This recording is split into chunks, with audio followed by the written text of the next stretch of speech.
adaletli adaleti. Gürleyedirler manili manası. Adam arzusu bolmaz kuşkanısı. Bir kimler batlı, bugün kimler balsı.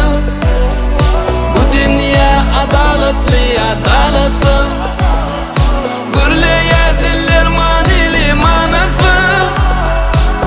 Dengli adamlar, anfatal işler. Esasıda çantalık taktırır kanında. Unutmak hiç vakit, mal mülkte del vakit. İnsanın baylığı yüreğindeki insaf. Yaman yedenlerini eline çeker. Yaxşılıkta koyar gider. Artık masbol çok bolma bol il bile. Hürmet işler başında geçer gider. Adam arzusuz bolmaz kuşkanısı. Bir kimler baktı, bugün kimler baktı. Bu dünya adaletli adaleti. Gürleyedirler manili manası.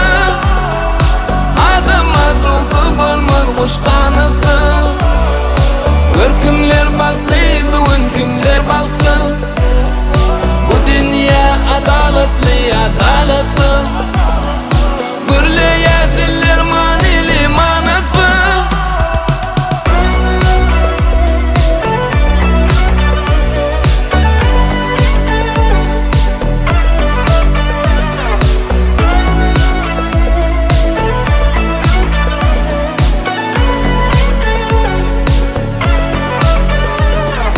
Yaman yedenlerini eline çeker.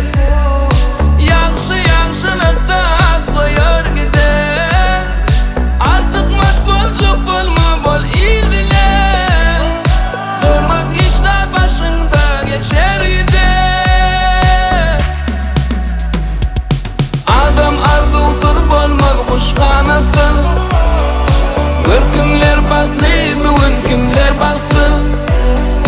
Bu dünya adaletli adaleti. Gürleyedirler manili manası. Adam arzusuz bolmaz kuşkanısı. Bir kimler baktı, bugün kimler baktı. Bu dünya adaletli adaleti.